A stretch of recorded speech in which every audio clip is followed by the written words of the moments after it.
Pai soberano, criador da terra, mais uma vez, Deus, estamos aqui neste local, a Igreja Unida, para juntos louvarmos e bendizermos todo mundo. Obrigado por tudo, pela maneira de domingo, obrigado pela liberdade que nós temos de te louvar, de ler a tua palavra, de estudar, que possamos, Senhor Deus, aproveitar esse tempo, porque nós sabemos que quanto mais se aproxima da tua vinda, mais novas vão colocar, mais perseguições vão aparecer sobre a tua igreja. Que possamos aproveitar esse tempo, que possamos nos debruçar sobre a tua palavra, que possamos cada dia mais aprender de forma correta e aplicar no Senhor Deus, para que possamos agradar-te de forma tudo em nome de Jesus. Amém. Amém. Vamos abrir o nosso comentário. Bom dia. Bom dia. Que possa nos abençoar.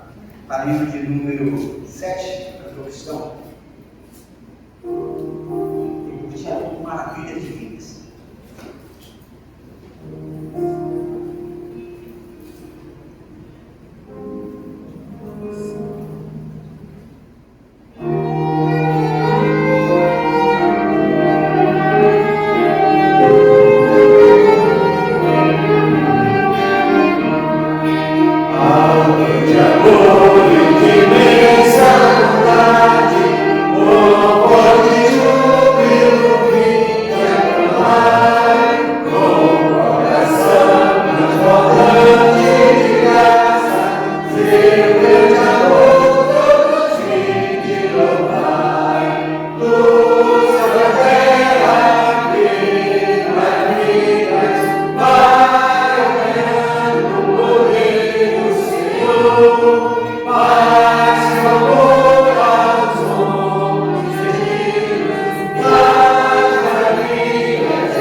Naqueles dias, apareceu João Batista pregando no deserto da Judéia e dizia: Arrependei-vos, porque está próximo o reino dos céus.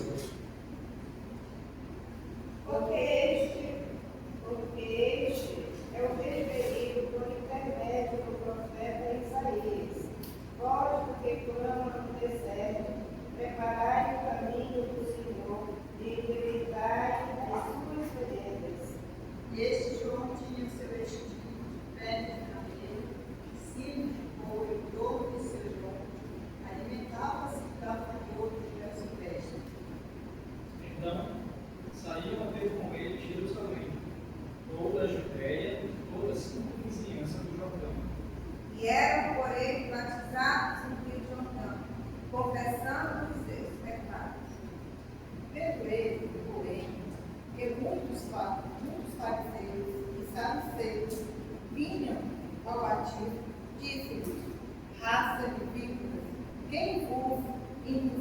a fugir da ira vindoura?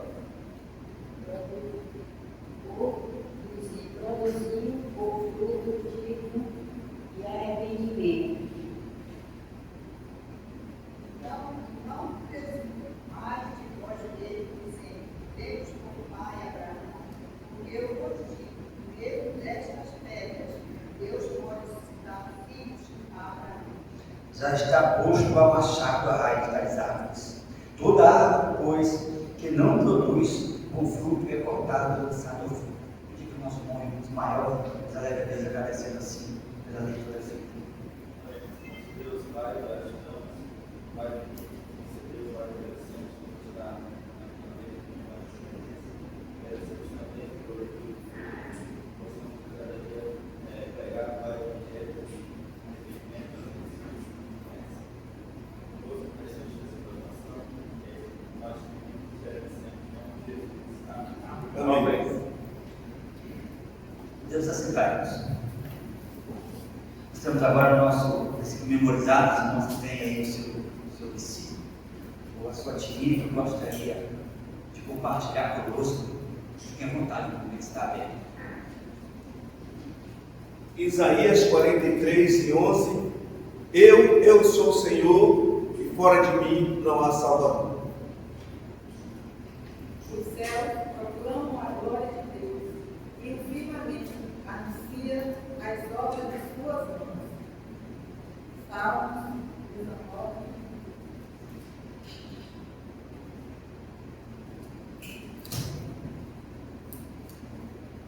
Então eu disse: Eis, aqui estou, o louvor do livro que está escrito a meu respeito. Salmo 40, verso 8.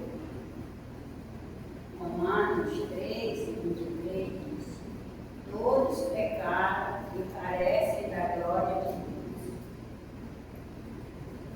E o meu mandamento é este: que vós ameis uns aos outros assim como eu vos amei. João 15. Humilhai-vos vós todos debaixo da potente mão de Deus, para que seu tempo exalte, lançando sobre ele toda a vossa ansiedade e iniquidade de nós. 1 Pedro 5, 6 e 7. Lucas 9, 62. Replicou-lhe Jesus: quem que tendo posto a mão no arado, olha para trás, é apto para o reino de Deus. Está escrito: por minha vida, diz o Senhor, diante de mim se dobrará todo joelho, toda língua dará louvores a Deus. Romanos capítulo 1. Ainda que a minha carne e o meu coração desfaleça, Deus é a fortaleza do meu coração e a minha herança para sempre. Salmos 73, 26. Então respondeu Jó ao Senhor: pensei que tu vós reunimos para os nossos estados. Jó 42, 5. Salmo 55. Exaltar-te-ei, ó Deus meu e rei, e louvarei o teu nome para todos sempre. Dando continuidade assim a nossa dia, nós temos aqui a nossa reflexão, tem por título sacerdote. Eu faz uma pergunta baseada no 1 Pedro 2, 9 e 10, que diz assim: vós, porém, são geração eleita, reino de sacerdote, nação santa, porque pertence a Deus, para anunciar as grandezas daquele que os chamou das trevas para a sua maravilhosa luz. E ele continua da seguinte maneira: quando lemos esse texto, logo nos deparamos com a seguinte frase: vocês são o reino de sacerdotes, ou como traz outra versão, sacerdote real. Vamos fazer aqui uma breve reflexão sobre essa expressão e extrair o ensino valioso disso tudo. O sacerdote para a nação de Israel era responsável por conectar o povo com Deus. Por isso, quando o Senhor nos chama de reino de sacerdote, está dizendo que somos responsáveis por conectar uma pessoa com Ele. Agora vem a pergunta: temos sido fiéis nesse chamado ou negligentes em conectar outras pessoas com Deus? Nossa relação com o autismo não pode ser egocêntrica, nem individualista, mas deve sempre estar focada no outro. Somos responsáveis por direcionar a Jesus todos aqueles que convivem conosco ou estão apenas de passagem.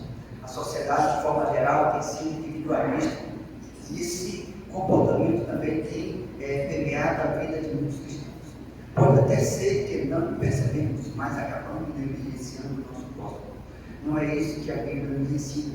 Temos responsabilidade. Uma delas é importar-se com o outro. Aliás, esse é o segundo mandamento, Mateus 22:36.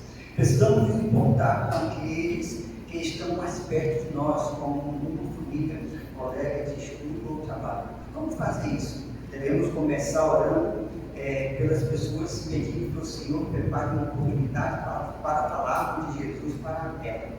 E quanto aos que apenas passam por nós, como um motorista de aplicativo ou um caixa de supermercado, então podemos entregar o folheto evangelístico ou proferir uma palavra de bênção. Ou seja, lançar uma semente que possamos de fato lançar uma semente que possamos de fato viver como sacerdotes. Afinal, foi para isso que fomos chamados. Glorifiquemos ao Senhor com o nosso ser. Um sacerdote, ser um sacerdote é uma marca de nossa identidade como filhos de Deus. Deus possa nos abençoar e possamos refletir. Bom dia, irmãos. Bom dia. Vamos ficar em pé, vamos cantar. Vamos ficar atento à letra, que ela tem algumas variações na anterior, a gente cantar bem certinho.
Bom dia, igreja. Bom dia. Irmãos, abram as suas Bíblias para 2 Reis, capítulo 4. 2 Reis, capítulo 4.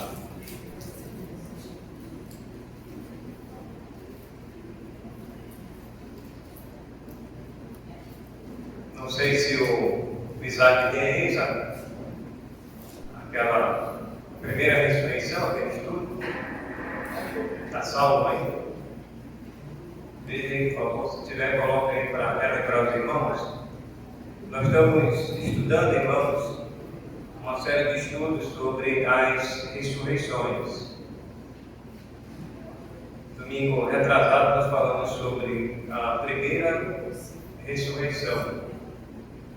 Estamos vendo aí uma ordem cronológica das ressurreições.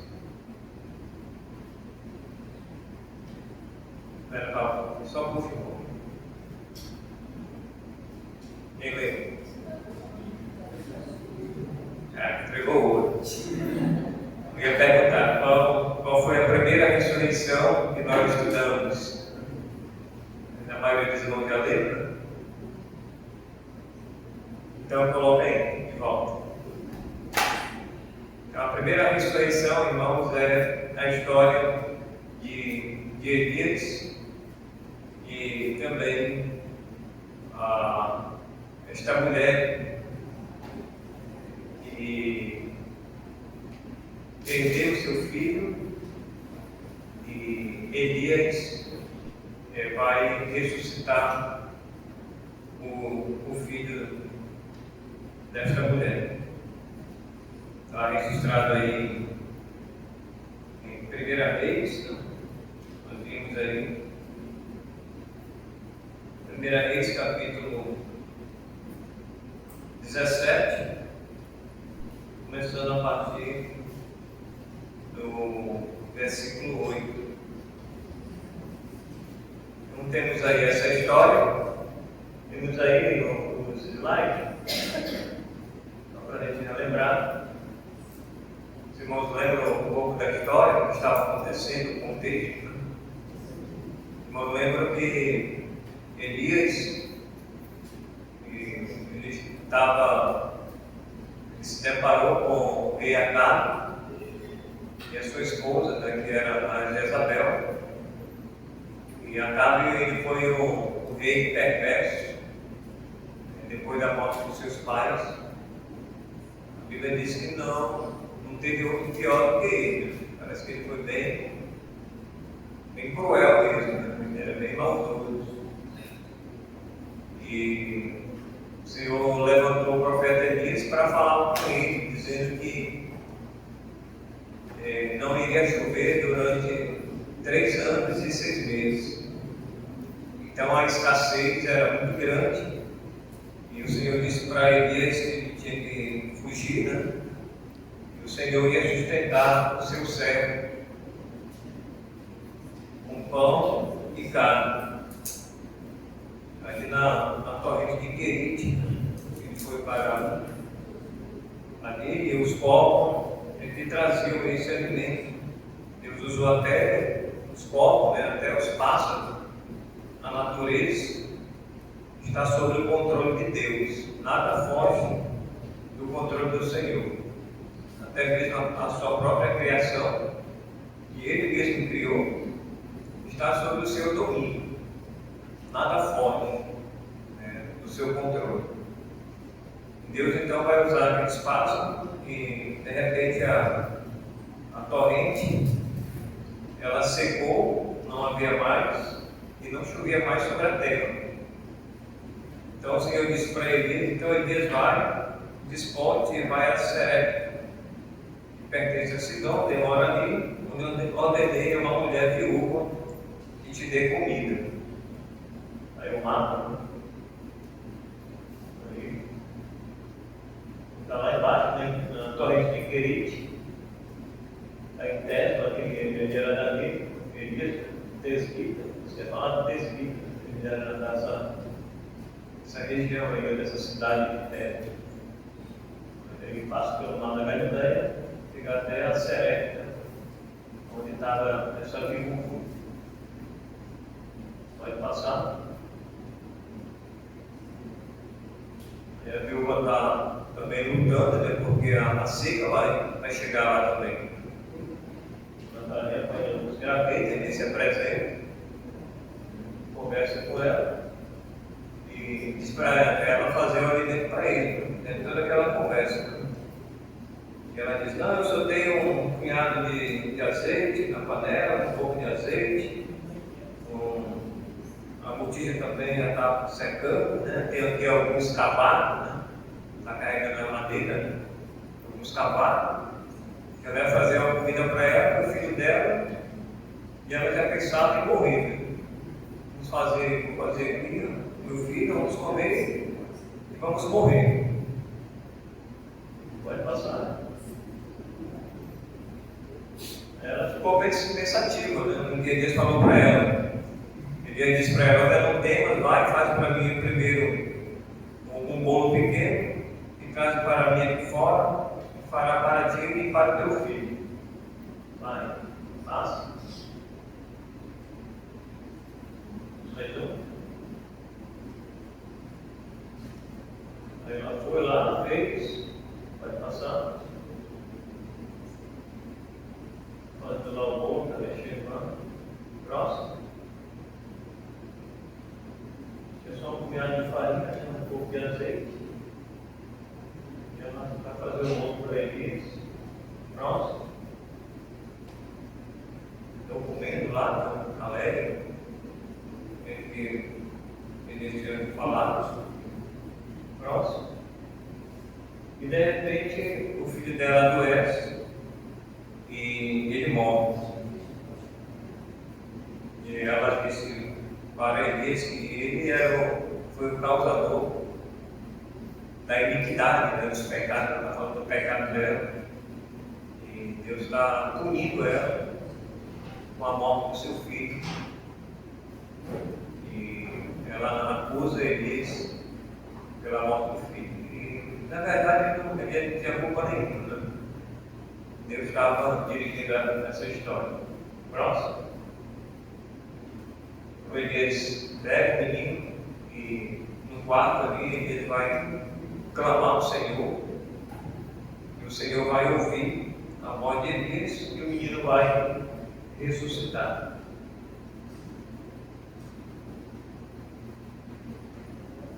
Chega, abraça o menino. Próximo. O menino ressuscita e Elias então entrega o filho para a viúva. E essa viúva ela diz, terminando aí a história, então o menino, tomou o menino e o trouxe do quarto para casa e o deu à sua mãe e disse: vê, teu filho vive. Então a mulher disse a Elias: isto conheço agora que tu és homem de Deus, que a palavra do Senhor na tua boca é verdade.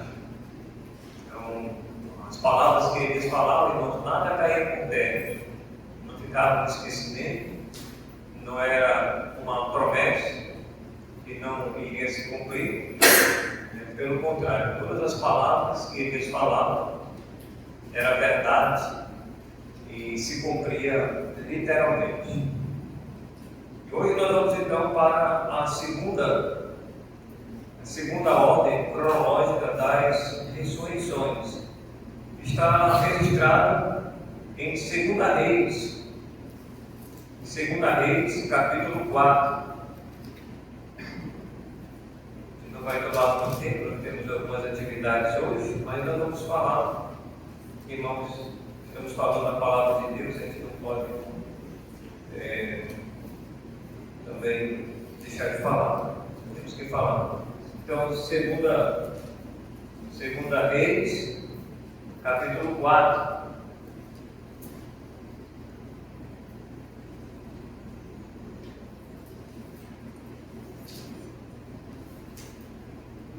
Aqui nós vamos perceber, irmãos, uma segunda história, uma segunda ressurreição, na ordem cronológica.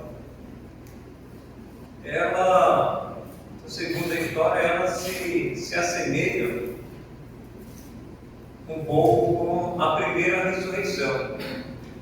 É uma certa semelhança, porque a semelhança principal é a ressurreição de mais uma criança que havia morrido. Na primeira ressurreição a gente vê uma criança ressuscitando, talvez já estava naquela idade, na adolescência já, mas era uma criança ainda. E nessa segunda também ressurreição é uma criança que também vai ressuscitar. E essa história é um pouco mais, vamos dizer, mais comprida, e a gente precisa compreender um pouco mais do contexto do que está acontecendo. Né? E o personagem aqui não é mais Elias, agora é Eliseu, que foi o sucessor de Elias. Foi aquele que, depois que o Senhor chamou Elias, né? Eliseu vai assumir agora o posto de profeta. Então, no capítulo 4, Nós temos a Eliseu, ele faz um milagre aqui também. Ele aumenta o azeite da viúva. Não lembro que essa viúva aqui, ela tem uma dívida e os credores vão chegar para levar os filhos dela. E de repente Eliseu aparece em cena e disse para ela que Deus iria fazer um milagre da multiplicação do azeite e que ela deveria ter muitas vasilhas e que Deus iria multiplicar o azeite e ela deveria colher esse azeite e do azeite deveria vender o azeite para pagar a dívida do credor. Então aqui nós temos uma história muito interessante, irmãos, no nosso dia de hoje, que todos nós, irmãos, precisamos de muita sabedoria de Deus para a gente não cair em dívida, às vezes uma dívida até impagável. E às vezes você vai ter que vender algumas coisas do seu lar e por falta de uma decisão, vamos dizer, impensada, você vai comprometer a sua família, a sua casa, porque você queria fazer isso, queria fazer aquilo outro, sem ter condições de fazer. Mas é melhor a gente viver com o que temos do que você contrair uma dívida para usufruir isso ou aquilo outro e comprometer a sua família. Então, muito cuidado aí com, principalmente, o time dos agiotas, né? Para nós hoje são os agiotas, para nós hoje são os empréstimos consignados, que ali tem taxas absurdas, embutidas. Então os irmãos tomem muito cuidado, principalmente quem é viúvo, ou quem tem uma renda, para você não cair nessa cilada aí. Depois o credor não bateu lá e você não tem como pagar aquela dívida. Você vai ter que sacrificar a renda da sua própria família, né? E as coisas que você tem, até para vender o que tem dentro de casa para poder pagar aquela dívida. Então, irmãos, muito cuidado. Eu sei que tem muita gente que tem caído, infelizmente, nessa armadilha. E a gente tem que tomar cuidado. Então, a Bíblia ensina isso aqui. Essa história aqui do credor não é uma história que ficou só registrada ou ficada. É para a gente tirar lições para a nossa vida. Então, irmãos, nós vamos agora diretamente falar sobre a segunda ressurreição. Estou falando da primeira, que é para a gente não esquecer. Como a gente tem um pouco da memória que deu um povo de Israel, o de Israel, eles eram ensinados e com facilidade eles esqueciam. Eles esqueciam. Pode ter certeza que muitos dos irmãos aqui, mensagem que a gente já falei aqui, e se eu falar de novo, talvez alguns irmãos vão relembrar. Outros não, pastor, eu não lembrava mais dessa mensagem que o Senhor falou há 2 meses atrás, há 3 meses atrás. A gente esquece, né? Fica pouca coisa. Muita coisa que o pastor já falou nas conferências das senhoras, né? Talvez daqui a um tempo as irmãs vão esquecer, né? Fica pouca coisa. O pastor Dorival falou aqui sobre as mulheres, né? Aí daqui a um tempo o pastor falou mesmo, a gente não escreve na nota, né? A gente esquece com facilidade. Então, irmãos, a segunda ressurreição, a narrativa, ela começa a partir do versículo 8. Vou ler do 8, uma narrativa grande. Nós vamos até o 37. Acompanhe aí na sua Bíblia. Se não terminarmos hoje, nós vamos terminar mesmo. devido do nosso tempo, mas nós vamos, talvez à noite, a gente dar continuidade.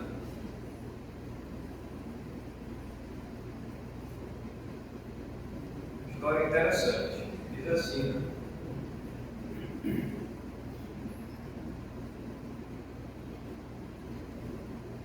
Eliseu e a Sunamita. Tem outra tradução aí com o nome dela, Sulamita, outra parece com L, tem umas que aparecem com N, né? Não sei como é que está na sua versão, mas isso não importa. O importante é que era uma mulher de Sunem, né? Por isso que dá esse nome aí, que era uma pequena cidade. Então no versículo 8 diz assim: certo dia passou Eliseu por Sunem, onde se achava uma mulher rica. Aí a primeira característica dessa mulher, ela era uma mulher rica. Então os irmãos já percebem isso aí, esse detalhe, né? Era uma mulher que tinha muitas posses, e era uma mulher importante naquela região, a qual o constrangeu a comer pão. Daí, todas as vezes que passava por lá, entrava para comer. Observe aí que Eliseu sempre passava por lá, e aquela mulher sempre oferecia pão para Eliseu comer. Ela disse a seu marido, seu marido agora entra em cena: vejo que este homem, ou vejo que este, está falando de Eliseu, né? Vejo que este, que passa sempre por nós, é santo homem de Deus. Veja agora, irmãos, aqui uma outra coisa interessante, a observação dessa mulher. Era uma mulher observadora. Então aqui a gente já vai extraindo, tirando lições para as nossas vidas. Então você percebe, irmãos, que não é difícil. Quando a gente lê as Escrituras, a gente vai tirando lições, a gente vai pontuando, né? É difícil os irmãos dar um estudo aqui, qualquer irmão pode dar um estudo. Às vezes, tem irmãos, tem irmãs que tem uma certa, não vou dizer medo, né? Mas um certo receio de dar um estudo na sociedade senhora, às vezes nos jovens, no templo. Não é difícil, não é bicho de 7 cabeças. Ah, pastor, eu tenho nervosismo, eu não sei falar em público. Sabe, não. Só tem que praticar. Não é difícil, não é bicho de 7 cabeças. A gente tem que falar. A gente fala de várias coisas, né? De vários assuntos. Fala de A e B, fala não sei de quem, fala da família, fala do vizinho. Por que não pode falar da palavra de Deus? Então, não é difícil. E você vai lendo o texto, os versículos, você vai interpretando o versículo. E não é difícil. Não precisa fazer seminário. É claro, se fizer, melhor, né? Melhor ainda. Mas você vai olhando a história, você vai, puxa, isso aqui é um detalhe. Ela está vendo isso aqui. Olha a visão da mulher. Então era uma mulher que era visionária. Era uma mulher que era observadora. Ela olhava muito além, vamos dizer, de 4 paredes. Né? Então ela disse ao seu marido: vejo que este homem, né, que era Eliseu, que passa sempre por nós, é santo homem de Deus. Então ela viu uma qualidade na vida de Eliseu. E ela classificou essa qualidade na vida de Eliseu como um homem de Deus. Como é bom, né, irmãos? O irmão Francisco, o irmão Matando, os irmãos que trabalham fora, alguém chegar no seu trabalho e dizer: olha, eu vejo que o irmão Francisco é um santo homem de Deus. O irmão Tiago é um santo homem de Deus. porque a irmã Socorro, a irmã Zizi, a irmã Jeane é uma santa mulher de Deus. Irmãos, as pessoas lá fora, elas estão nos observando. Você sabia? Todo mundo está olhando para a gente. Está olhando para a irmã Cléia, está olhando para o Isaac, está olhando para a Amanda, para o Kevin, para a Vera. Aonde nós estamos, irmãos, inseridos? Se nós nos identificamos, e nem precisamos nos identificar, porque as próprias pessoas, elas vão nos identificar pelo nosso testemunho, por aquilo que nós estamos fazendo, por aquilo que nós estamos falando. E eles vão chegar a uma conclusão, como essa mulher, aqui também ela foi conclusiva. Vejo que este homem que passa por nós aqui sempre, era uma rotina de Eliseu passar sempre por Sunem, por aquela cidade. Vejo que ele é um homem de Deus, né? Santo homem de Deus. Aí qual foi a ideia dela? Veja no versículo 10. Façamos-lhes, pois, em cima, agora não vou me deter mais na explicação, vou ser mais rápido, mas os irmãos vão tirando e pontuando aí, cada versículo desse você pode tirar uma lição para a sua vida. Façamos-lhes, pois, versículo 10, está falando com o esposo, né, com o marido dela, e ela ele faz uma sugestão. Ela dá uma ideia para o marido. Ela está falando com o marido. Ele diz: façamos-lhes, pois, em cima um pequeno quarto, obra de pedreiro. O pedreiro naquele tempo já existia, viu? No Antigo Testamento. Façamos uma obra de pedreiro e ponhamos nele uma cama, uma mesa, uma cadeira e um candeeiro. Quando ele vier à nossa casa, retirar-se-á para ali. Um dia, vindo ele para ali, quando da casa, retirou-se para o quarto e se deitou. Já estava pronto. Quando ele falou um dia, já tinha passado muito tempo. E de repente um dia ele vai passar ali e vai repousar lá. Então disse ao seu moço Geazi, que era, vamos dizer, o seu assistente, o servo de Eliseu, que estava sempre do lado a lado, né? Nós chamamos hoje como é que eles falam? No Wallace. O senhor é o que para mim? Quando me seguem? Discípulo. Escudeiro. Escudeiro. É o discípulo, né? Tá bom. É o discípulo.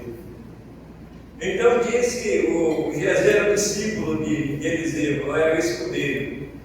Então disse ao seu moço Geazi: chama esta sunamita. Chamando ele, ela se pôs diante do profeta. Este dissera ao seu moço: diz-lhe, eis que tu nos tem tratado com muita abnegação. Que se há de fazer por ti? Haverá alguma coisa de que se fale a teu favor ao rei e ao comandante do exército? Ela respondeu: habito no meio do meu povo. Então disse o profeta: que se há de fazer por ela? Geazi respondeu: ora, ela não tem filho, e seu marido, ele é o quê? Velho. Seu marido é velho. Eu lembrei de uma história aqui. Não vou contar para os irmãos, não vou contar. Talvez à noite. Bem à noite eu vou contar uma história. Mais ou menos que aconteceu assim. Vamos continuar lendo. Interessante. Disse Eliseu: chama. Chamando-a ele e ela, se pôs à porta. Disse-lhe o profeta: por este tempo, daqui a 1 ano, abraçarás o filho. Ela disse: não, meu senhor, homem de Deus, não mintas a tua serva. Olha a reação dela. Não minta a tua serva. 17. Concebeu a mulher e deu à luz um filho no tempo determinado, quando se fez 1 ano, segundo Eliseu me dissera. Tendo crescido o menino, saiu certo dia a ter com seu pai, que estava com os segadores, estava já no campo. Disse a seu pai: ai, a minha cabeça. Então o pai disse ao seu moço: leva-o à sua mãe.